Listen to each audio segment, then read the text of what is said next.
welcome to the 102nd episode of Retrotopia. My name is Brian, and I'm going to be your host for this week's show. And this week we're playing a game that blends a little bit of SimCity with a tiny bit of real-time strategy. It is the PC Super Nintendo game called Metal Marines. Now, if you're just here for the game chat, head about 25 minutes down the road and you should find it, but I really hope you stay because we really do like to have fun with these intros. Before we begin everything, we do have to get the plugs out of the way, or at least I do have to get the plugs out of the way.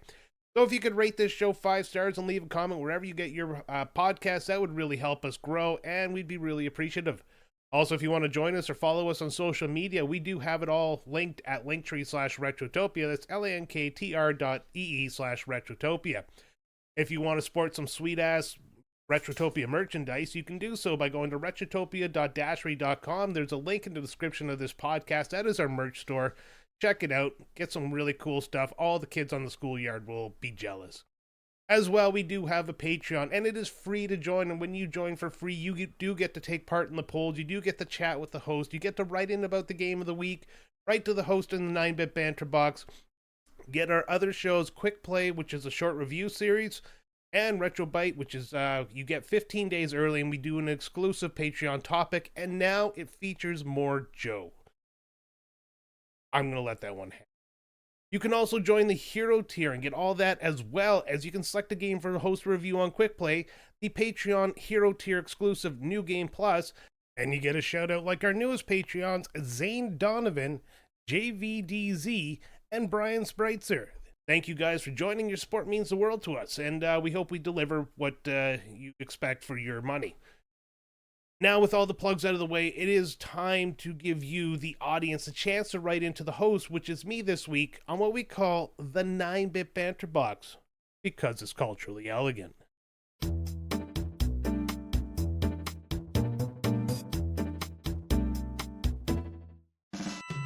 Our first write-in comes from The Big Deal, who says, Father to Father, what is the most annoying song you've had to listen to for your kids? And is it worse than That's Just My Baby Doge 32 times in a row? Probably not. Probably that is the embodiment of living parental hell. I would say mine is not music. My kid never really got into repetitive music, but he did get into a little TV show called Paw Patrol, and he fell into it hard, like most kids did back in that day. And I don't know if it's still that popular, but thank God he broke the habit. And it got so bad, I remember we watched it so many times, it was getting like frustratingly annoying that, you know, we could almost quote the lines verbatim. And we went to visit family, and Netflix dropped a new season of Paw Patrol. And me and my wife, we just like, oh my God, finally a new season. And we grabbed my kid and we stuck him in front of the TV to show him this new season of Paw Patrol. And it wasn't until about 5 or 6 episodes in that we looked around and realized my kid had wandered off to go spend time elsewhere, that we knew that we had a problem, that we actually liked Paw Patrol to the point that we've watched it so much that the new season was refreshing. So that was my parental hell. As for repetitive, Across the Spider-Verse, my kid got obsessed with that in his early age. He watched it probably 3 times in a row per day. And that was what was on TV for the most part. And, you know, when you're a parent there, you finally get that moment, your kid goes to bed and you're like, yeah, it's gaming time. Well, no, you're just so tired of watching the same stuff over and over. You want to turn screens off. And that was our living hell. But, you'll get through the Baby Dodge song there. So good luck, The Big Deal. Good luck. Next up, we have Avendali, who brings a good first comment to me and says, Brian, as a Canadian, what are your feelings on ketchup chips? I love them now and as a kid growing up. I had them for the first time in Edmonton and instantly I couldn't get enough of them. I grew up 20 minutes from the Canadian border near Saskatchewan, so once I knew they existed, anytime we'd go to Canada, I'd pick up as much as I was allowed to bring back over the border. I love the pre-passport days with Canadian friends. That strong ketchup flavor was the best snack when gaming alone or with friends and still is. Excellent. I'm glad you love ketchup chips. I'm going to first say that I do miss the days when we could go across the border, just do day trips, you know, down into the, I live in Ontario, so it was more New York that we would go into. I still remember me and a buddy booking down to Rochester because he wanted to get a Harvey Danger album with the bonus album, the King James version. The bonus album was only at Circuit City, so we booked it over the border for a day trip, and it's still one of my best memories. Also, back then, our dollar wasn't so low compared to the US dollar, so we actually still kind of got a discount. Like, we'd definitely pay a little bit more, but your prices were lower than ours, so it kind of worked itself out. So it was always great to do a day trip down there. And back then, the people were a lot nicer. Maybe I was just dumber. But everybody down there was always nice, and I just don't get that same feeling these days. And the passing the border with no passport was literally the closest our two countries have gotten to cooperative utopia. I do remember when I left Manitoba, though, which is in the middle of Canada, just above North Dakota. We had something called an enhanced license because we were so close to the border. We were able to get this license that would allow us to cross without a passport, but I don't know if they still do that these days. I know things have been changing, so that also was a kind of a nice thing. The license cost a little bit more money per year, but I mean, you're able to cross the border with no hassle, so that was great. Now onto your ketchup chip comment. Well, ketchup chips are the shit. They're 1A, 1B with all dress. And they are the staples. Those two bags of chips are the staples at any sleepover I had when I was a kid, because we're gaming, we're eating chips, we have pizza, we have pop, nothing healthy is going on that night. And those were the best chips.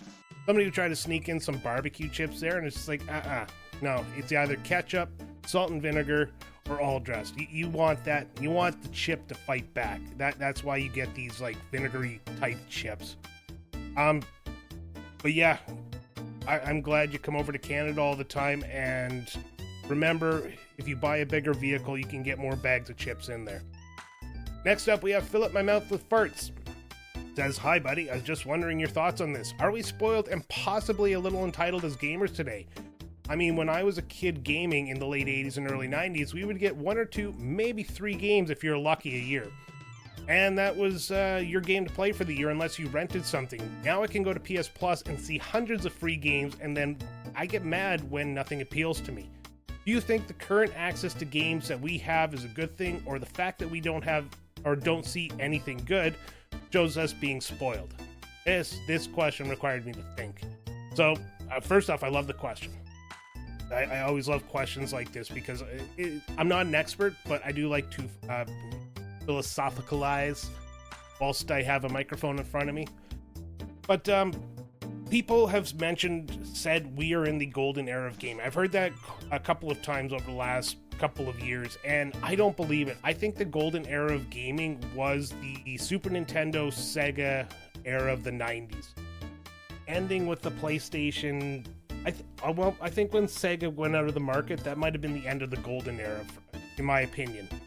Because back then, we only had a few games, and we all had a lot of quality games, and we fought over the games we loved and these consoles we loved, but nobody gatekept the consoles. Like, it's like, oh, you're a Sega kid? It's great, I play Super Nintendo. Come over to my house, we'll play Super Nintendo today. Next time, we'll go to your house and play Sega, and everybody was happy.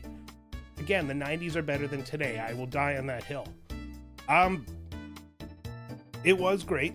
I also grew up in the 80s and 90s. I started on the Atari 2600, and yeah, we didn't have a lot of games. We played the same games over and over and over, and we got good at them. And it was just great. I don't know how to explain it, but when you get a new game under the Christmas tree there, you unwrap and you're like, holy crap, I finally have a new game, and then you play the fuck out of it for 365 days. And you don't get bored with it. You know, you don't sit there and like flip through your 10, 15 Nintendo games you've amassed over the years and go, there's nothing to play. No, it's just, what do I feel like playing more? That was the great time. And then the rental stores filled in those gaps where maybe you were a little bit underwhelmed by your collection, or a new game came out that you couldn't get until Christmas. So you're in the rental store, and there was nothing like walking into the rental store and seeing that game you wanted, and walking up and pulling the game box off, and there's that beautiful plastic case with a cartridge in it behind it, and you're the one to get to rent it for the weekend. I miss stores. even though they're a bit of a hassle because you did have to return stuff like a library-esque type situation, it was still just those moments that you picked up that box and you saw the copy of the game there ready for you to go. Also, when the rental store back in my hometown when I was young was going under, they would sell you video games that hadn't been rented for 2 weeks. And I got a copy of Chrono Trigger back when it was $150 on eBay for $10, box and booklet and everything. Of course, I ended up selling that later because I'm an idiot, but still a great memory. I actually didn't have a Super Nintendo at the time. I bought that and then went to a pawn shop and bought a Super Nintendo. Different story for a different day. Going into today, so I think like our options, yeah, we're overwhelmed. We are overwhelmed with the amount of options we have for video games nowadays. And the problem is when you have too much of something to play or too much of something to watch, as is the case with streaming services, you find it harder to find something to watch. And this is anecdotal to my life because I have sat there and scrolled through my entire movie collection and just found nothing. Nothing appealed to me, and it's happened with me on PlayStation Plus. And currently I'm going through a lull in Xbox Game Pass. I can't find anything on that I really want to play. My Xbox has sat unstarted or unturned on for probably about 2 to 3 months now. If my wife wasn't playing Game Pass, I probably would have got rid of it. Other than that, I've started employing a new technique, like because I was overwhelmed, because I have a stack of old games and stuff like that that's not show related that I want to get to. So I started a spreadsheet and I put all the games in there. Then I copy and pasted them into a randomizer, the same one I use for Retrotopia, the old wheel of names. And I made it produce me a list. And I took that list, pasted it back into the Excel sheet, and now that's the order I'm playing these games in. Right now I'm on Dragon Quest 3. That's what I've started at. But that seems to focus me. As for everything else, if I'm just in that mood to play something new, I will find something. Like recently I started a game called Harold Halibut. It's an indie game and you're just play this guy Harold it's really graphically, it's really neat. It's like claymation. Like almost spot on claymation, but it's just very slow. It's very deliberate, and I just couldn't get into it in the 2 to 3 hours I give games nowadays to hook me. And I just decided to delete it and move on because, you know what, it's the only way you can do it nowadays. Either you get hooked, you like it enough to play it, or you just gotta dump it and say, I tried, it's not my thing. So hopefully that answers your question. I know it kind of went off on a tangent. My eyes rolled in the back of my head and I think I went into a trance. But yeah, we are currently overwhelmed, and I miss the days where you were limited on what you could play because it really focused what you would play. That's why I play Chrono Trigger so well. Next up, we have Radioactive Hooli, who says, Hi Brian, if you can go live in any anime universe, which would it be and why? Would you tag along and be one of the main crew, or just live in that world as a background character? I looked at some anime worlds here because not really my jam is the anime lifestyle, but I just, a lot of them, like, you're going into a world that's obviously got a bunch of problems. I mean, I'm not jumping into the Attack on Titan world because that is almost certain death. I mean, I'm not going to spoil the end of it, but, you know, it's almost certain death to go to Paradise Island or whatever it's called. Yeah, look at isekais are terrible because somebody shows up with godlike powers, and that would be, well, yay, somebody's with godlike powers going around screwing with like everything, so they seem chill, but no. And then there's the shonen worlds like Naruto or Fairy Tail or stuff like that, and yeah, too fantastical. But I did actually look something up online, and I would pick any world created by Hayao Miyazaki. Why can't I pronounce that? The Howl's Moving Castle creator. Because those worlds always seem tranquil. And I would just be a background character. I'm just happy walking around watching the eggs cook because it is such a blissful world. There's your answer. I'm going to Howl's Moving Castle's world. Or Spirited Away. I'm not sure which yet. Next up, we have Blue Yoshi 94, who says, Brian, if you had a retractable leg like R2-D2, what would you use it for? I would use it to lean at the bus stop while waiting for my bus that is regularly 15 minutes later than it's supposed to be. That'd probably save my back a lot. Other than that, something for the ladies, or maybe in the men's locker room there, I'd just show the third leg to make all the men jealous. You never know. But I actually had to pick something from R2-D2. I would rather have his computer sex probe. That way I could really get in touch with my PC sensitive side. Thanks for the question, and... Oh, electronic mail. Finally, we have Brother Retro, who says, Hey B-Man, did Canadians also hop on the Homestar Runner train back in the day? Did you? I'm still a diehard Strong Baddie, and what say you?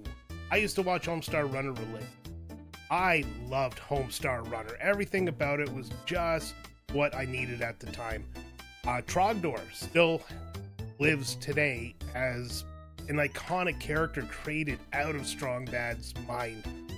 And of course, there's recently they released a video of them promoting their website on YouTube. It's about 5 months old now, but I was very hopeful that he was coming back to start doing the email again, because that video, I don't feel like they've lost anything from when they ended.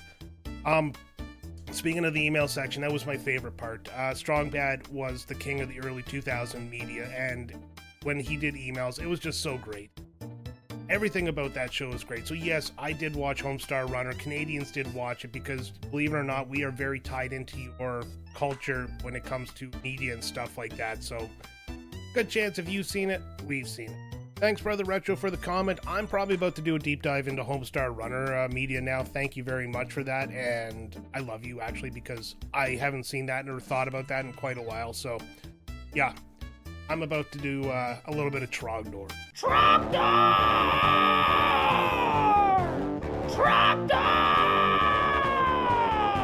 So that's it for the 9-Bit Banter Box. Thank you, everyone, for writing in. I always love doing these. These are always great.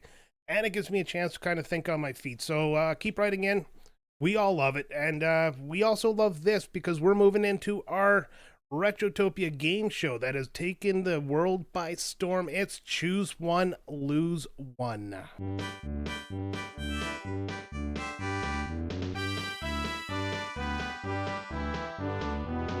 Ladies and gentlemen, roll up and choose your power-up from the game of the week. You pick a power, we pick a consequence. It's Choose One, Lose One, the game where everyone's a loser.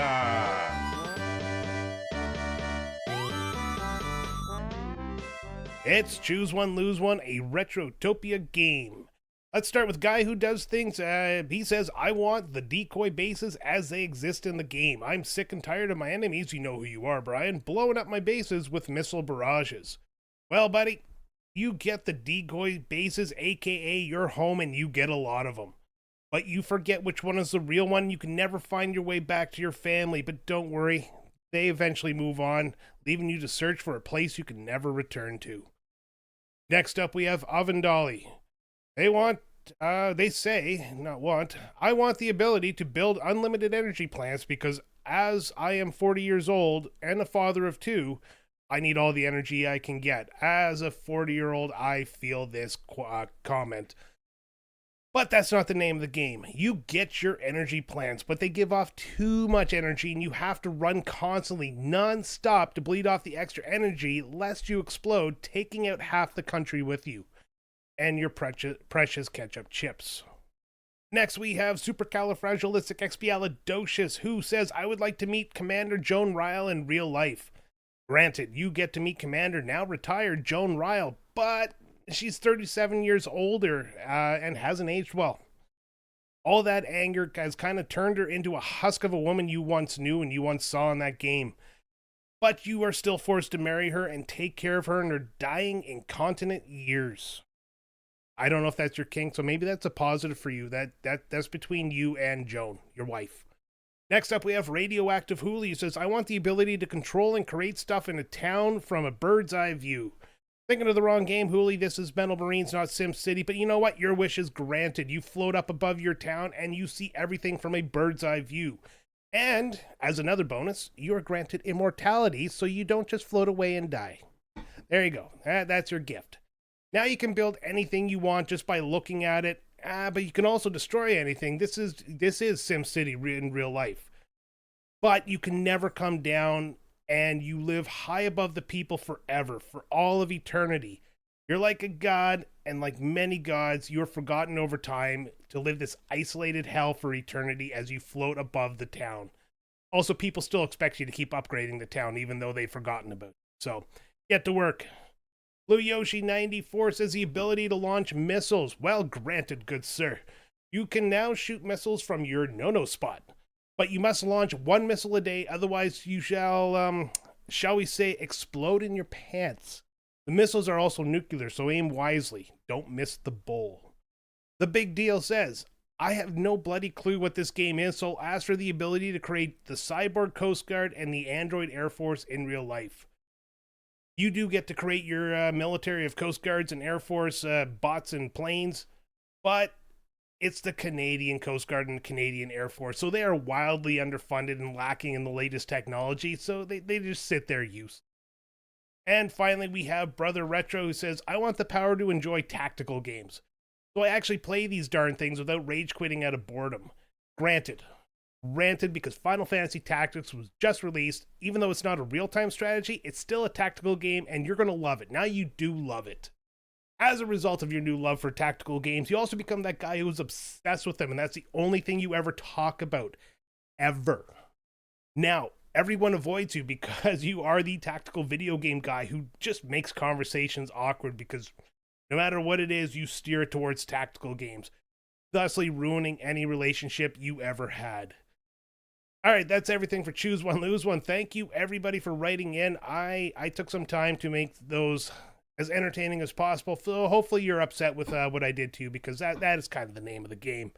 Now, before we get into the final part of the intro, which is leading into the game, we do have this moment where we let Alan take over the mic and give us the gentleman's interlude. Troops, stand tall and listen closely. Today I speak not just to soldiers, but to commanders, to visionaries, to warriors of the future. We face a world torn apart by antimatter war. The old governments are ashes, the Earth's surface a scarred battlefield. From the rubble, tyranny rises. The Zorgoof regime seeks to rule with fear, to crush hope beneath their iron heel. But we will not be broken. We have the firepower, we have the courage, and most importantly, we have the will to fight. Metal Marines, developed by the bold minds at Namco, launched in 1993 in Japan and 1994 in North America for the Super Nintendo Entertainment System, is more than a game. It's a call to arms, a challenge to lead, a test of spirit.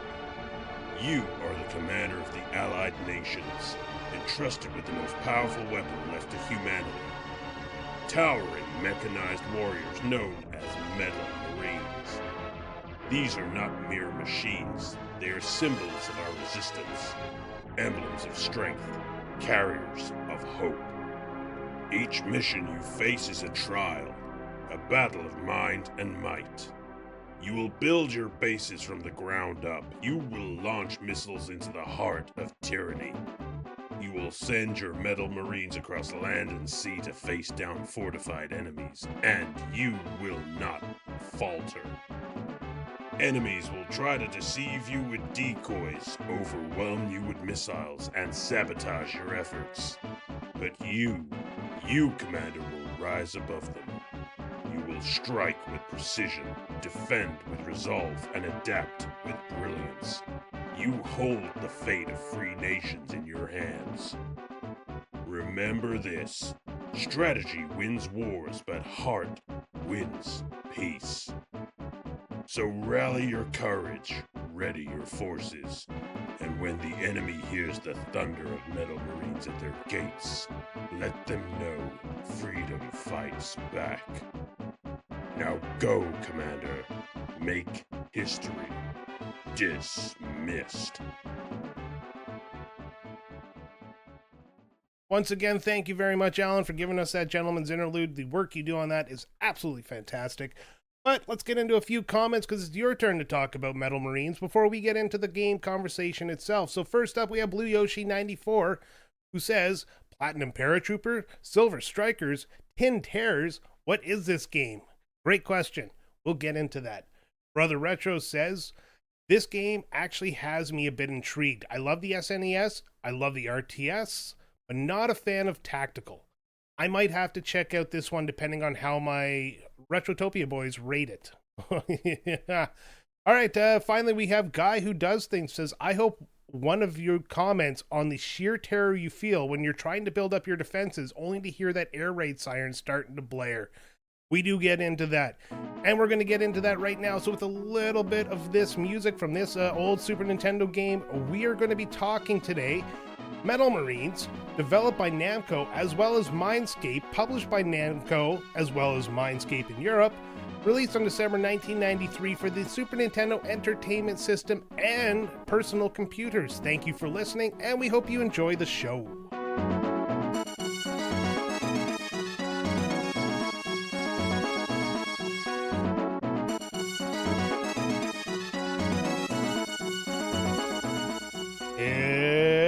It's time for Metal Marines, the Super Nintendo game that makes SimCity look like a bunch of cucks. Joining me, of course, on this 102nd episode of Retrotopia is my good buddy from the UK, Alan, and my bestie, like the resty, from Wisconsin, Samuel. How are you, boys? I'm going to glaze over the fact that Sam's your bestie because I was not expecting a cuck right out of the fucking gate there. Like, you want to talk about taking me by surprise, you know, that was it. Yeah, so SimCity looks like a cuck. It's sitting in the cuck chair. Yeah. Well, tell me this game does not remind you of SimCity for the Super Nintendo. It does, only a little bit. But with like missiles. I mean, in my limited knowledge of SimCity, because I've not really played it, I guess you build stuff. Well, you simulate a city. If SimCity was the cuck in this scenario, it was sitting and watching this game fuck me. That's what it was doing. God. Why are you just sitting there? Help! I was going to say, because, you know, in SimCity, as is my understanding, you can actually successfully build shit in that game, whereas in this one... Yeah, no fucking kidding. the second you so much as put up a cardboard box, you get fucking carpet bombed. All right, let's get into this with the history first. Now, I am assuming none of us have a history with this game. I sure as hell don't. No. Until you mentioned it, I had never heard of this game before in my life. Yeah. And I'm interested to find out exactly, like, how did this cross the Retrotopia desk? Okay. Yeah, hasn't this been, So this back been on when the we list started, a while, yeah. hasn't it? Yeah, my buddy, he wrote this into our suggestion channel way back at the onset of the show, and we've been finally picking away at those. And I figured it was time to get into this one because we needed a game that was supposed to fit into the 101 to 110 block, and this was perfect. All right. And yeah, Was it? Good enough. Who Works for me. suggested this? I'm gonna find you. From my understanding though, is he really likes this game, so he is about to be somewhat disappointed. I'll be gentle. Sam, it's all well and good. All right. It's all well and good threatening to find someone, but you know the way that this game goes, they're probably going to fucking find you first. Oh, absolutely, yeah. I'll be dead. Alan, how about you give us kind of a synopsis of the game, since you're the only one here to actually have beaten it in our time limit? Well, as best as I can tell, synopsis. What you want, story, or just want how the game plays? Because I could probably do both, but. Do the story. Like we'll talk about the gameplay here in a minute. So from what I can remember of this game, you basically play a, I guess, ragtag group of, I guess, rebels from the Earth colonies, basically. So Earth has been more or less taken over and suppressed by an evil empire, as is tradition, and you gather up I guess, the remnants of the outer space Earth colonies. I can't remember what they're called, but basically you're launching... SCAF. SCAF. SCAF. Alrighty. The Space Colonies Allied Forces. Well, there you go. Thank you, Brian. And yeah, basically you're tasked with beating back the Empire and freeing Earth from under their imperialistic control and the boot on the throat and all of that good stuff over a series of 20 or so different missions, each one more fun than the last. And yeah, in order to do that, it's a tactical, a tactical real-time strategy. That's what I'm looking for. That's the phrase. Yeah, that's basically in a nutshell what the game's all about. Yeah, no, I couldn't have said it better, but it's not what the game is all about, because there is so much that Sam loves about this game, and let's get into the first part where it's going to be talking a little bit about that sweet thing that we've been alluding to, the inability to perform tasks because by the time that you get set up, you're being attacked. So, Sam, it kind of explain how the attack and getting attacked works for us. Yeah, I mean, we talked about the similarities to SimCity, and that's kind of what it's like when you're setting up your base. It's on kind of an isometric grid, and you know there's different terrain, and obviously you're on an island with different shape. And no matter where you are, you're on some sort of island. So that was something that I didn't notice until now. It's like, you know, like we're moving the fight to Edmonton, and it's like there's an island there.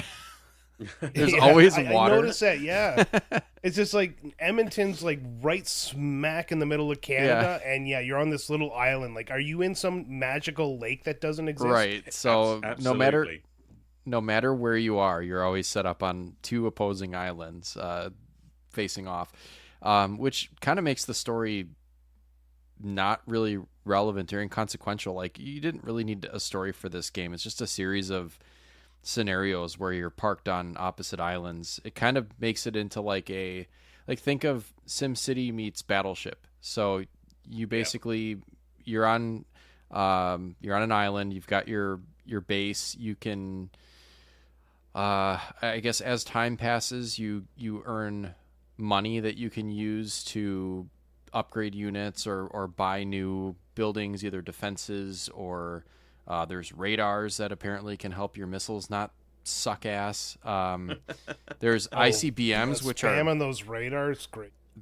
There's ICBM missiles that you launch for an offensive weapon that are incredibly expensive to build. And then there's Metal Marines, which are the name of the game. Yeah, and they take forever too. Yeah. So yeah, that's it in a nutshell. Like, on a very basic level, you have three. I think in every mission, or at least the ones I played, there are 3 bases that you get to lay down. So in order for the opponent to win, they have to destroy all 3 of your bases, and in order for you to win, you have to destroy their base or however many bases they have. So I guess that's kind of where the scaling difficulty comes in. Is, you know, the earliest missions, the enemy has 1 base. Once you find it and destroy it, you win the scenario. I only got up to like the 4th one because I got, just spoiler alert, I didn't like this game very much. I mean, not even that it was hard. It's just like it is hard, and then I also just didn't find enjoyment in wanting to put the time in. I mean, you could just like play these missions over and over again, and you know, either get lucky or find a formula that eventually works. But you have an established base, and so does your opponent. Your opponent's established base is much more well outfitted than yours is in general, and they're able to send missiles and Metal Marines at you with far greater frequency. I found that was kind of the scale. Like, the first mission, you get a lot of AA defenses and stuff like that, so you're pretty well secured as you quote-unquote learn the game. And then as you progress through it, it seems like you get less and less off the hop, and then you're just kind of scrambling to build up. It's almost as if you have to build, 2 AAs, like anti-air missiles, for every one that's going to survive the next attack. Yeah, Yeah, pretty That's much. how I found it. Yeah. that's not an unreasonable take. And Sam, you're absolutely right when you say that this has a lot of battleships in it.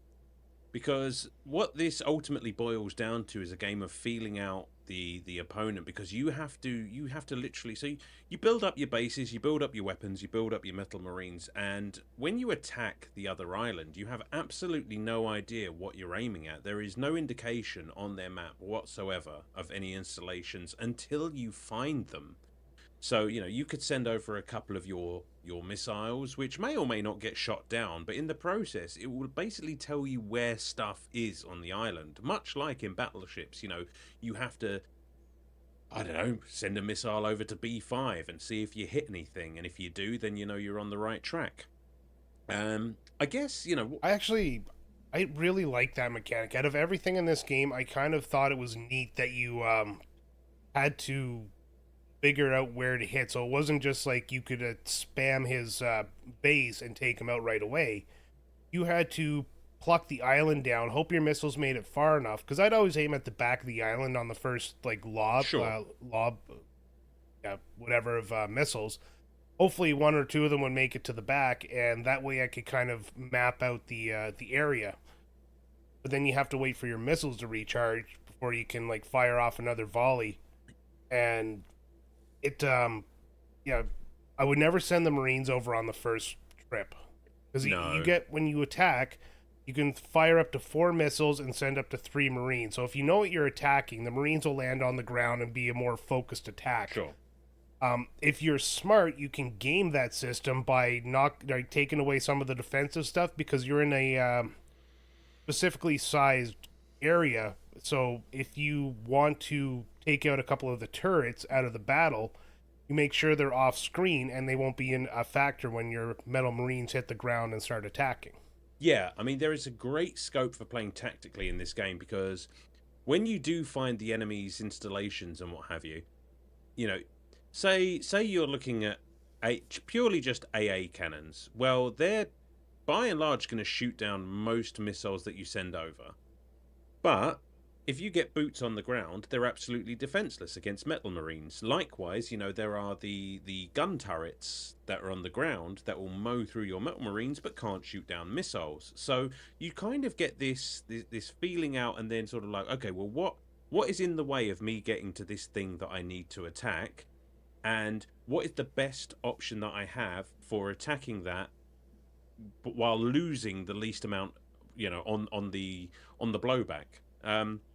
So there is a good amount of strategy to this game. The problem with it is it leans perhaps a little too heavily into the fact that you are the underdogs, because fuck me, you are definitely the underdog in this game as the game goes on. And I get it. It's doing that whole rebels versus the Empire thing. You're never going to be on the front foot. But you were not kidding when you say that the other team are more than well equipped to just start hammering you right from the get-go. That's really my problem, Yeah. is because you can have a general plan. I mean, you obviously don't get to go in seeing the lay of the land from your opponent's perspective, but you at least see what you have and what your defenses are to start with, and so you can kind of start to make up a general plan. Like, I want to park bases here, and here, and then I want to start building this up. Or I've noticed they gave me 2 metal marines, so I want to make another one right away and upgrade one, or do something like that. And while you're doing all of these things with the controller, mind you, there's a timer, and everything is on a like a countdown almost. There's like a seconds ticking down, and it just seems like every fucking 10 seconds they're able to send a barrage of ICBMs that might, may or may not get through. When they do get through, when you have anti-aircraft pointed at them, it's really freaking frustrating, because they do a pretty wide swath of damage, and then they land. They're like, depending on how the random nature of this game is set up, you could potentially be really fucked after 30 seconds. Oh yeah, absolutely. And it happened. Yeah. It happened any number of times. Yeah, It's It's very frustrating. That like when I first played the game, I didn't know how to attack. I was kind of learning as I was going along, and I was like, well, the first level is going to be a little bit easier. Maybe they'll guide me along or something like that. Forgetting that, of course, this is the Super Nintendo era where fuck you, learn it from the book. And I did not know how to fight back. I knew there was an attack button, but I didn't know how it worked because I couldn't send anything over. But when you go to the attack menu, all you have is your map, and it has a bunch of letters and the pictures of the Metal Marines on it. I didn't know you actually had to pick the specific M for missile or the Metal Marine to fill up your slots there, and then you had to hit the attack, and then it would send a volley of missiles over, followed by your Metal Marines. It took me getting killed 2 or 3 times to finally jump online and smarten up and watch a video of what to do. Yeah, I can see how that would be just infinitely fucking confusing to anyone right out of the gate, because and again, I guess it's that whole we should have read the manual thing before we just jump balls first into this fucking no, tactical... I did. Oh, go on. And it still didn't help. Oh, really? Yeah. Oh, well, well, there you go then.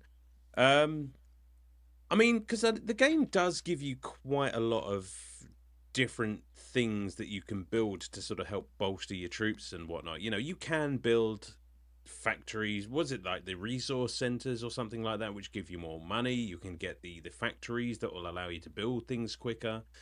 You get energy plants, which obviously give you more energy so that you can send more troops over. It's so disheartening when you've been spending, and these levels can take you a while. It's not inconceivable to spend, I don't know, 40 minutes to an hour on any of these levels. And when you think you're doing well, and all of a sudden the tides turn, they take out all of your infrastructure and all of your weapons, and then they start sending their Metal Marines over, and it's just like, oh, for fuck's sake. Yeah, and they're going so fast you can't keep up. Like, you can't rebuild. No. I suppose your only strategy would either to be you got the dummy base and the dummy unit, and maybe build those and hope to hell that it tricks them long enough that you can, rebuild. But the supply headquarters, which gives you your money, and then the energy plant are absolute necessities. Oh, God, so once those are taken out, you're kind of at the mercy of the game because you're fucked. Yeah. If you can't make money and you can't make energy, it's game over. You're just waiting for your inevitable death. It's the same thing, like if you take out theirs, then you just walk in and wipe them out. It's just a matter of time at that point. How often were you guys sitting there just watching? Because I think your money goes up like $1 a second. Like, how often were you sitting there just waiting to hit whatever it was? I don't know, like 50. Yeah. Well, not even 50, like 15, I think it was, for like a Metal Marine or a missile or something like that, or an AA gun.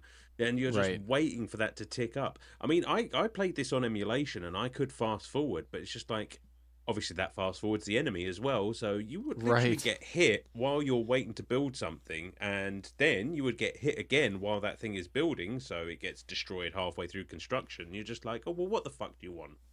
Right. And so those structures that Brian mentioned, like there's an energy plant, and then there's there's a factory that I think makes things build faster. And then there's whatever money maker freaking building. Supply headquarters. Whatever. Mm-hmm. Yeah. So you build any one of those, they're expensive to begin with. So big time. I mean, either you use the money that you started with to build one right away and then sacrifice your ability to bolster your defenses at all, or you sit there and wait, and then you're getting attacked while this is all happening. So, if on the off chance that you don't get bombed and lose half of your anti-aircraft guns and are able to put up this fucking factory and get money a little bit faster, then that would get bombed. It's just like, no matter what, like it's like I don't know what to. It's like sweeping around a pile of dirt and not making any ground. It's like, I don't know. It just, I'd go in with a strategy like, oh, I'm gonna go attack heavy because whatever, defending didn't seem to work. And then that fucks you over somehow. And then it's like, well, I'm gonna bolster my defenses and make sure they're extra good so that I can build up my Metal Marines a little bit. And that doesn't work because, I mean, even if you have a row of anti-aircraft guns at the front of your base to try to hit any missiles that are coming across, sometimes they miss. And then when that missile drops, it does like a 9 square block of damage, and it takes out everything in that vicinity. Like it doesn't take out your ground turrets or your metal marines or any of your like some of your buildings are kind of immune to it, but it'll hit the ground and it'll take out all your anti-aircraft in the area. So if you've got a huge massive anti-aircraft and one missile gets through, game over. Yeah, it definitely. Yeah. I found the best way of getting around things like that is that, you know, I suppose the saving grace is that the enemy forces don't, even though it feels like it sometimes, they don't actually know where your shit is. I feel like the AI is a lot fucking cleverer than I am at times, and I'm sure it cheats. I'm sure it fucking cheats. Yeah, then there's other times where it's in the back of the island where there's nothing, and it attacks you there like 2 or 3 times in a row. It makes no sense. Well, and this is it, because I found that, you know, if they start attacking one area where you're building shit, then just throwing up a cursory something cheap in that area every turn or so while you build up everything else elsewhere will kind of keep them locked in on that location, because they think, well, you know, I found this and there's still shit here, so let's keep bombing this area, which by and large gave me enough time to sort of build things elsewhere. And I think that's the key to this game, is to spread out your resources so that at least if they find one area, you've still got another area that you're slowly building up. And again, you know, it's not a guarantee, because sometimes it just feels like this game has just a laser precision fucking map of all of your shit before you've even built it. But yeah, I found that worked most of the time, if not all.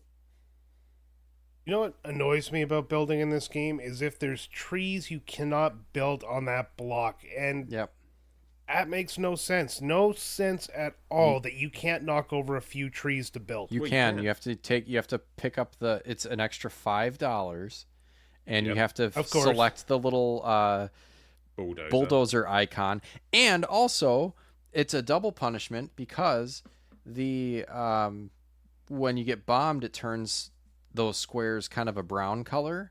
You can't build over the brown either. So not only do you get absolutely fucked over because they just destroyed a 9 square block radius, you also have to spend money to be able to build on that again. I just, on what fucking planet, apparently Earth, but on what fucking planet do I have to till the ground, replant grass, and then fucking build over it again? It's just like, you know, they've already done half the work for me. Just let me build on the fucking rubble. No problem. Well, you definitely have to have the grass there. I mean, it really brings a whole area together. Right, yeah. The grass that I am literally building an AA gun on top of. No, I don't know, like, I think my strategy was mostly, like, kind of spam supply headquarters until I was out of money, and then that way I would make more money per second. You have to. And then I would start making some factories there to bolster everything else so they would build up quicker. And then I would go to the 2 AAs for every anti-air radar, which helped your missiles hit the incoming things. And then when I had money and time, I would upgrade my front row anti-air to the double missile ones, which gave you twice the chance to hit the incoming missiles. Mm-hmm. And I found that was working for the most part. But as soon as I got put back on my heels, I was done. No matter what I could do. Most of the time I'd get frustrated because it always felt like I was just taking more and more steps backwards. And that's where this game, I wouldn't call it so much a difficulty spike. It's a bullshit spike. Because it's not like you have a chance. They take out your supply headquarters, and for some reason they'd always go after that. I'd spread them out and everything. And they would take out like 2 or 3 of them. Now I'm making half the money I was, and I can't catch up because I don't have enough money to build supply headquarters. Yeah. And here's another thing. That process that Brian just described can take either 2 minutes or it can take 30 fucking minutes. So by the time, like, say you're going along and you're making some progress, like, you could still get absolutely just fucked after like another an hour of playing a mission, and it's like I don't want to do that again ever. This game can turn on a dime. Like, you can be having the best run of your entire fucking life, and all it takes is, like you say, all it takes is that first domino to fall, and then buddy, when they take down, so when they take down any of your weapons, your infrastructure, anything like that, you have to be so quick to clear that land and build something else, because if they have just a single spot to land a metal marine in, that can wipe out everything in that area that they can land. Like, yeah, and for some reason their metal marines are better than my metal marines, because I had one take out two turrets. Yeah. What are they called? Those turrets like did nothing. Well, here's the thing. Yeah, and did you know it's like little tickle bullets? Did you know that you can actually change the metal marines' weapons? Yes, I found that out on my last playthrough, and then you get the two types of gun. You get the anti-metal marine rifle, and then you get the pod bunker. I did not know that for the longest time, and like you, I could not figure out why my guys were just doing just basically fuck all. But the normal gun does 100% damage to marines and 100% damage to the pods, which are the turret guns, where the anti-metal marine does 150% damage to the marine and 50% to the pod, and then of course the pod one does vice versa. And it is another element to strategy, but you really got to think about it, because it's, you're spending more resources on that again. Yeah. Well, you have to think about where you're landing. It's just like, well, if the enemy's got a huge mix of different things, it doesn't matter what weapon you're going to pick, because there's too much there. If you've got some of those turrets and a few of their metal marines where you land, it's just like, well, it doesn't matter what you pick, you're going to get fucked. That's where the normal guy comes in. Well, still, it's... Yeah. And then you lose your metal marine. And then, did you find a way to rebuild metal marines without just clearing that square and rebuilding one? Because you get left, Nope. you get left with this, I don't know, just dead square that was where your metal marine was chilling out. And it's just like, well, why can't I just build another one in that square? Like, why can't I just... you can't. I think you can't just park one. Like, they're on this little platform, and when you lose a metal marine, the platform is still there. Why can't I just park another one in there? Don't they rebuild over time? Well, if they... I know the missiles come back over time, right? And that's part of what the factory does, is they rebuild stuff. So I always found, like, at the end of, just before we recorded today, I slapped on some cheats there and tried out the ICBM, and I noticed my metal marines, because I had unlimited money, they would come back. Are you over time? Are you kidding me? No. Well, for fuck's sake. Maybe it was just... Well, that's bullshit. I mean, I did not know that. I mean, when you're in the middle of a fight, it's like, I don't have time to wait around for them to show back up whenever they damn well please. Like, what? No, exactly. So I was like, I need them now.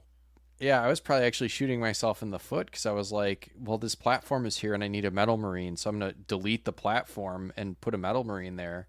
That's I probably what I screwed did. myself over. Yeah, I probably screwed myself fuck. over. I mean, I'd give that a go if I was ever going to play this again. Yeah, I guess. Yeah, same. Did you ever use the landmines? No. Like, maybe I found them once. absolutely useless. Maybe No, once, yeah, I didn't. but Yeah. I'll tell you what. If the run that I used the landmines on was not a run that I successfully completed the mission, so I probably used them once, got absolutely bent over, and then just never used them again. And my other question is, do you ever take down the jump ship? Yes. Yes, That I brings the actually metal no. marines across. I think I've actually lost a jump ship. I did not take one down. Oh, Yeah, because I've seen so many missiles lobbed at that fucking thing, and never once did I see one crash. No, I Yeah, definitely... it sucks. I got... I tell you what, I took loads of those fucking things down, because for every bad run that you have on this game, like, there were several times where I would come out ahead. There are...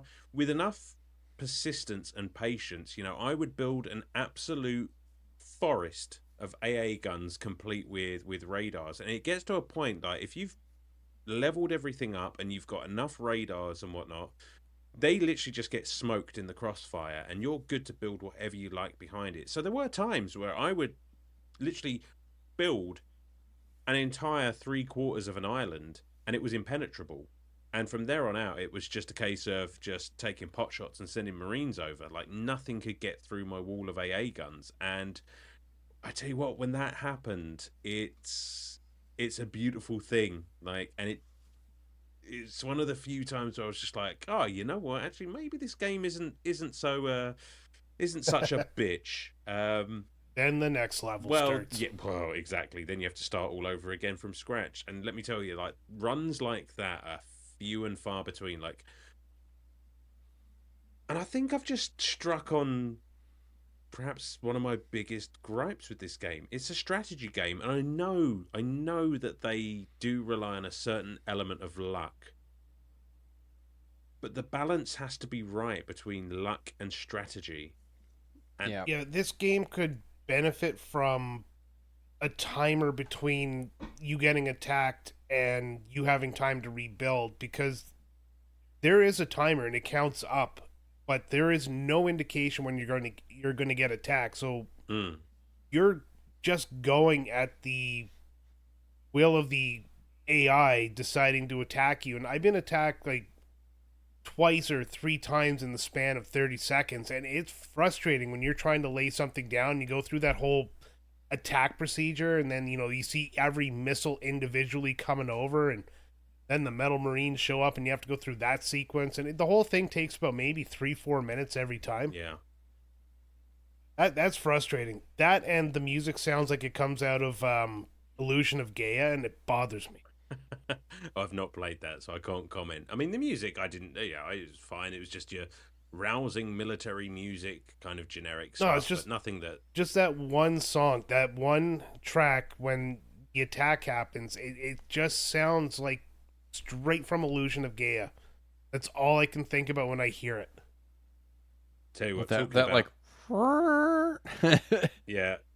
Well, not the but the like when it flips over to the missile flying screen there, and it has that song. The song. I started to hate that song, like that enemy attacking like little horn or whatever that it would make. Just like, not again. Oh, every for time. Fuck's sake. Here we go again. What wonderful shiny new toy that I've just built are you about to just obliterate? Exactly. And I tell you what else, where we're talking about the attacking sort of sequence. God, that thing takes a while, doesn't it? It's like firing your missiles over, sending your stuff over. It does this because it's one at a time. That's what I just said. It takes like 3-4 minutes to go through the whole process. Yeah, I appreciate that you need to do something to show that you're attacking, they're attacking, but each missile is like given its own, not cutscene, but kinda. And you just have to watch this play out, and it's very slowly making its way across the ocean. It's nearly to the other island. Oh, it's been shot down. What's really frustrating is when you attack them and they knock down 4 out of 4 missiles, and then they attack you and you get 0 out of 4. Yep. Well, like I say, when I got into that situation where I was, it's just, I can't even remember what level it was on, but it was fucking beautiful. Just watching them being so, what's the word? Neutered. I was just sitting back and just like, yeah, you can't do fuck all. All your missiles belong to me. And it was a good time, but just far too infrequent. Far too infrequent. Yeah. I don't know, Sam, do you have anything nice to say about this game? I mean, there's a decent game there. It's just not balanced, Yeah, that's the biggest problem. I was thinking about this. Like, this would be a really cool. Like, I don't think there was a 2-player on this, because I was thinking like this would be a fun game to like sit across from a friend and play, because it is kind of like Battleship. And then you'd be a little bit more evenly matched and that kind of thing. But I don't think there would be a good way to do this on like a Super Nintendo because you have the same friggin' TV screen. You'd know exactly where everyone's shit is. You're like, okay, close your eyes and turn around because I'm about to No screen watching. take my turn. But this would be wouldn't this be kind of a cool mobile game if they could figure out a way to make it not suck? Yeah, it absolutely. Yes, if would. they can make it not suck, this would be actually a great multiplayer game. Yeah. Even then, like, you could have more than just 2 players. Like, if this was more modernized, same mechanics, we'll say, a little bit more balanced, they fix it all up. A multiplayer mode would be really good with this because you are right. It is like Worms on crack. Mm-hmm. And you could have more than 2 people. Like, if you had, like, 4 bases, let's say, now you're contacting your buddies, you're making alliances, attack this guy, and we'll duke it out at the end, that kind of crap. I think there's a lot of potential for a great multiplayer inside of this game. Sure. Yeah. It is a good idea. It is a good idea. And you know what else? Like I really like the look of this game. Like the graphics, the visuals. I mean, they definitely have that Super Nintendo pop. And I like the kind of in-between mission, kind of almost anime style cutscenes that they have there, where you've got whoever the commander or the enemy commander is just talking shit to you, and even though they pop up far too much during a mission, just to tell you, oh, you're doing really badly. You can toggle that off. Oh, can you? Oh, that would. Yeah, there's an option. Because that's actually that actually gets really irritating when you just are getting frustrated, and then all of a sudden it's like, oh, there's a message from the enemy. It's like, I don't want to hear from that asshole right now. Leave me alone. Let me do what I'm going to do. Yeah. Like, sometimes it could break your train of thought. Like, if you've got a couple of moves planned ahead, like, I want to build this, this, and this over here, it just, like, completely breaks your thought process because you have to sit and watch this. Yeah, underneath the attack, there's an option, the radio SW, I think it is. You can toggle that to off, and it actually is the radio to the enemy, which I don't know why you would have. Oh, for fuck's sake. Yeah, you can turn that off, and you don't get interrupted all the time. The things I don't know about this game could fill a fucking canyon. So I'm sitting there. Could fill a game manual. Yeah, ironically enough. So I'm sitting there, and it's just all of a sudden, this fucking cunt just calls me up and starts chirping me while I'm, like, trying to till the ground and plant more grass so I can build anything. And it's just like, dude, like, not fucking now. Like, you know what, why don't you call me when I'm doing well, because then it's satisfying. But no, I did really like the way that those cutscenes looked. Like, I thought they were really colorful and expressive, and this game looks great for what it's trying to do. Definitely. Did you know? I'm not going to take away anything from the graphics. I mean, the 3/4 top view is just perfect for what they're trying to convey. Yeah. This goes a little bit back into gameplay, but did you know that you could actually, when your metal marines touch down and they're on the other side, you can kind of like control them in a way, but I couldn't. Did not know that. I could not figure out a good way to do it. So I actually anytime I would take control of one, it would just do the opposite thing I was trying to get it to do, and it would just die. So I just let him go. Like, I didn't know that either. How the fuck did I? Well, I'll tell you how I beat this game. Little inside baseball as well, because full disclosure, like, one of the difficulty spike in this game, like mission 14, guys, I am so happy that neither of you got to mission 14, because to say there is a difficulty spike, it is fucking vertical, because I could not beat that level for 50 tries. Like, I had to just chuck on like infinite money or what have you just to get past it to see the rest of the game. I'm not ashamed of it. It was ridiculous. You shouldn't be. Like, this absolutely game's ridiculous. And it was only the one mission, but it was just like, they're absolutely psychic. It didn't matter what I put down, they were on it like, I don't know, something on something. I'm tired. Flies on shit. Flies on shit. Why not? Yeah. They were on it like Brian on my nudes. I'd be on it. Oh man. It's I could barely get past level 5, so yeah, I I didn't go past don't 4. think I'd survive this game. I kept trying again and again. I was like, I'm gonna give this one another shot. Like maybe I just didn't play it right or whatever. Every time I would try to play it again, I would just get pissed off. I'd be like, this is just isn't fun anymore. Yeah. So no, I did not get. Yeah, not even to 14. I didn't get past 4. And it's not for lack of trying. If I would have kept trying, I would have definitely gotten further in the game. It just wasn't fun. No, and as well, I don't think this is really the kind of game that you can rush for a podcast. It's No. You are gonna fail on these missions, and you are gonna sort of have to figure out. And I suppose on subsequent playthroughs, you would know, because some of these levels you have to play 50 times, you would know where those enemy installations are, because I don't think it ever changes. It's just that once you know, and maybe back in the day you draw out a map of their island and sort of mark down. I mean, this is a game that you could conceivably like get your graph paper out and just mark down, well, I know there's I know there's missiles there, I know they've got this here, I know their base is over here, and like that would make your next playthroughs easier to strategize. Well, that would have helped, because my fucking goldfish brain, I would attack a spot and clear it, and then I'd go to the same square, because I was like, that's a square or two beyond where I was, and it wasn't. I would just land. I would waste energy landing metal marines in an empty space, and then it would just be like clear. And I was like, yeah, thanks, guys. Oh, well, great. Couldn't you not just salt the earth or something? Just make it worth my while. Yeah, I don't know. Can you at least take a dump over there? Yeah, do it.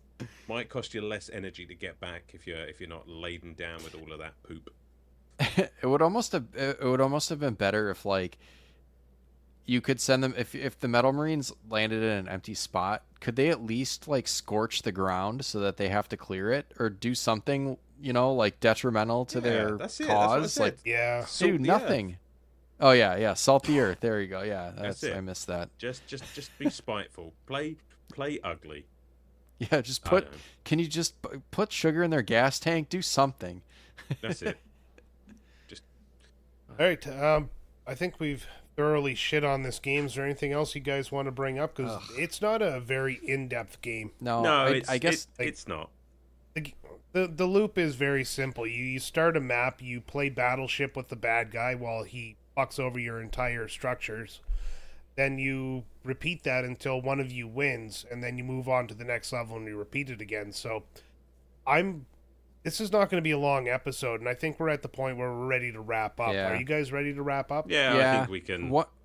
One last quick thing is I didn't realize that they did re-release this on the Wii and the Wii U, like the Virtual Console when that was out. So I wonder if eventually we'd ever see this on.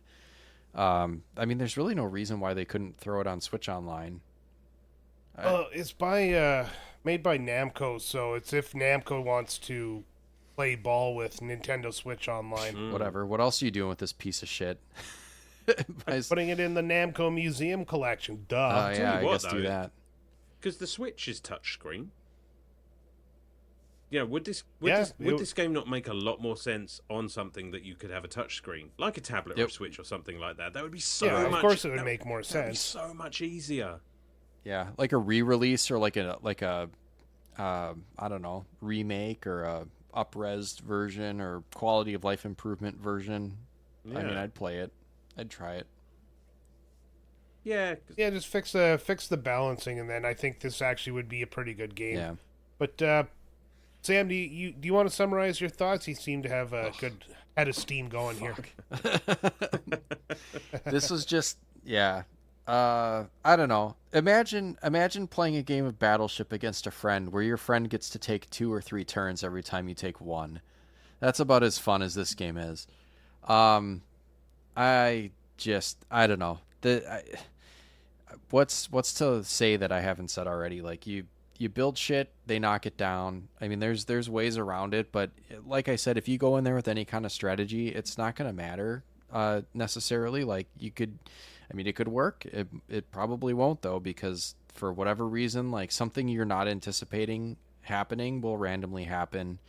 You can set up all the anti-aircraft you want and radars, but if one slips through, it's gonna just I think that's part of the issue is like one missile getting through does just way too much damage.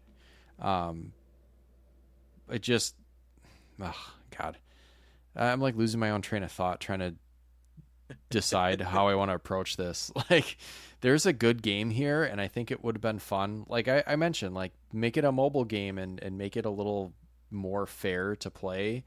Um, I just playing this game, like I don't appreciate like always like this is in the real time strategy category, and like a game like StarCraft or Warcraft, like yeah, the enemy is usually much more well ensconced than you are, and that's part of the challenge is to build up your defenses and resources enough to overcome that and complete your objectives. And this game doesn't really allow you to do that, which is makes it really just not fun. I mean, you should at least have a sporting chance with the first few missions without having to like play it over and over and over again just to kind of either get lucky or figure out a way. Like the missions that I did beat, like I was barely scraping by, and it's like the game just made me feel stupid, and like I don't appreciate that's not fun. Like I don't know. I didn't like it. I wanted to like it. I was really excited to play it, and it was just like this might be the biggest letdown of any game that we've played for the show, and that includes like an Animaniacs. Like I was expecting that to not be good. This I was like, you know what? This looks like a really fun game that I'm gonna enjoy, and it was just like such a kick to the nuts. This is like a 3. I mean, concept is great, graphics are great. Just falls short. 100% falls short.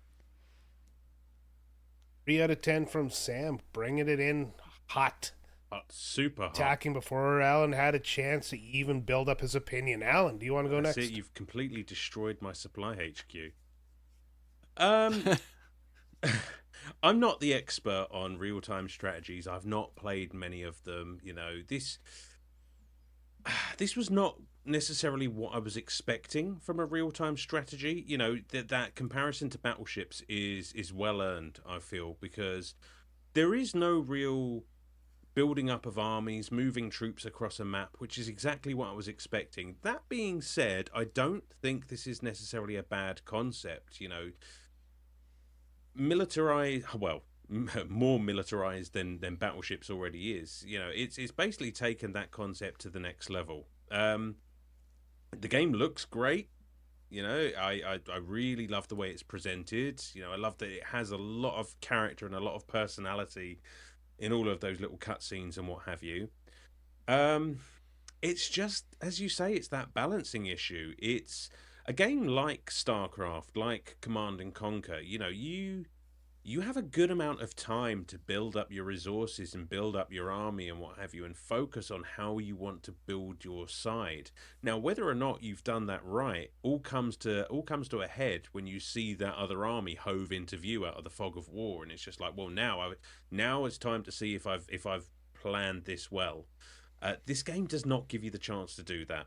You know, it is on you right from the hop. And yes, as I said, I get that this is an underdog story. This is the rebels fighting against a much more entrenched and well-funded and well-armed empire. Fine, I get that. But, you know, I'm not here necessarily for that level of realism. You know, give me at least a fucking chance here. I did genuinely enjoy this game when I started playing it, because, you know, those first few levels are reasonable, if not, there is some cheap to it, but that really comes to a head later on in the game, and this game just gets to be a slog. You know, I get that if this was the only game that you had, you would play these missions over and over again. And that's something that I didn't mention that I did really like about this game. So as I said, I emulated it. I played this game on my phone, which, again, is a really good way to play this game. But the password system on this game, 4 letters. 4 letters, 1 password, yeet. It's perfect. You know, it's just it gets an extra point for having a short, simple. I'm playing Mystical Ninja or whatever at the moment, and that password is like 30 characters long, and oh, buddy, oh, those piss me off. Still, where was I going with this? I don't know. I guess I'll put a score on it. I didn't hate it as much as you, Sam. I'm probably gonna come in at around about a 5 out of 10. You know, I don't think it's necessarily without merit, but then again, I don't think it's good. I think it's just right there in the middle. It's just mid. Probably won't play it again. Some things I like. It's about even of things I liked to things I didn't. So there we go. 5 out of 10 from Alan. Woof. Woof. All right, From me. I guess I'll wrap it all up here and finalize the scoring. But there's a good game in this terrible game. When you're having fun with this game, when everything's going well, and you're in a good, I guess, build / attack / defense cycle, it is a fun game. It's just the second that you get put on your heels, where all the fun disappears, because it's not like something where you can come back from, especially like further you go in the game. Alan, you said level 14 was almost unbeatable. Well, level 5 was almost unbeatable for me. So that learning curve is a learning cliff. And that's where this game has a lot of its problems. I imagine back in the day when this was the format of real-time strategy games, maybe it would have been something that would have been a little easier to learn, but it's just that cycle of you get to attack your first turn because you get like 3 missiles there, and then you just kind of plot the land. That's all you're doing with your missiles on your first turn, is plotting the land so you can kind of come up with a strategy. All while at the same time trying to build fast enough so that when you get attacked, you have enough resources spread out that they won't blow them all up, and you will still have like an income coming in, so you can continue to build more weapons and stuff like that. And this is where the fun of the game is. Where it really, really fails is how often you get attacked. And at the beginning of the game, you get a lot of resources given to you. Like there's a lot of bases and materials already set up. But as you progress, it becomes less and less and less. And I really would have loved to see some sort of carryover for your next mission. Like, say you could take 10% of what you built or some number like that, so that you could have a couple of extra supply headquarters already set up on your next map, so you have some sort of benefit. The reason the password is so short is because every time you start a new mission, you're starting at ground zero again with a standard loadout. So it's not like your password is doing anything but putting you at that mission, because there is nothing you get to keep when you're done fighting. And that kind of sucks, because there's no reward to killing the enemy besides getting to play it all over again and start from scratch. Music in this game, like I said, that one song reminds me of Illusion of Gaia. That's not a bad thing, because I really like that game. I'm with Sam on that missile alert warning thing. Gets kind of tedious after a while and makes you want to put your controller through the screen. But we're adults, we're not do that because we don't have the money to replace the TV. Other than that, everything about this game is exactly what Alan said. It's a very mid game. I'm going to agree with him on this. I'm going to go 5 out of 10 because I did actually have some fun with it for a little while, and then all of a sudden, everything started going wrong. I think it gets most of its points from the graphics and the sound and kind of the fun of building when you're not getting screwed over. So outside of that, this game is not something I'll ever play again for sure. But it is definitely something I'm glad I played once. There you go. Yes. The votes All right, in. game. I think we've destroyed all of this game's resources. I think this can take 1 extra point for the password system being 4 letters. Yeah. You bumping that up to a 4, Sam? Yeah, take a 4. There you go. There you go.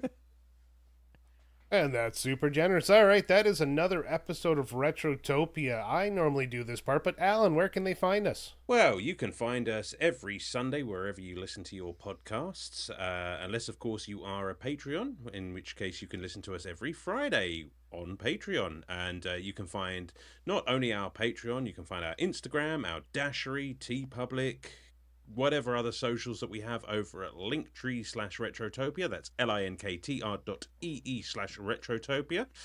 Come and have a chat with us. Come and join our Discord. Come and let us know what you think. Excellent. Little secret, inside baseball, as Alan would say.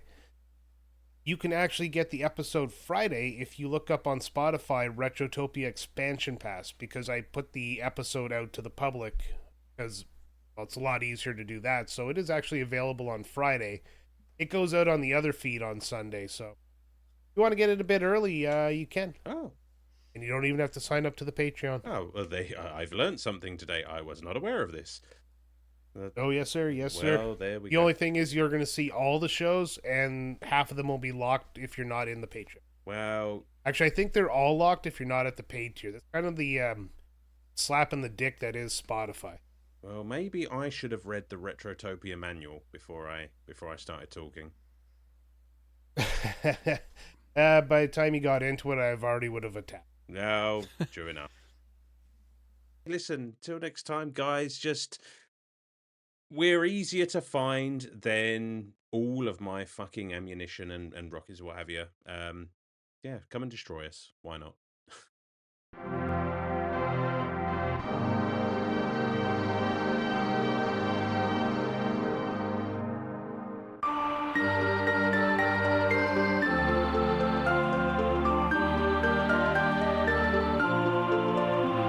Hi there, everyone. We here at Retrotopia couldn't do what we do without the support of our Patreons. And to that effect, we would like to shout out our heroes at the hero tier.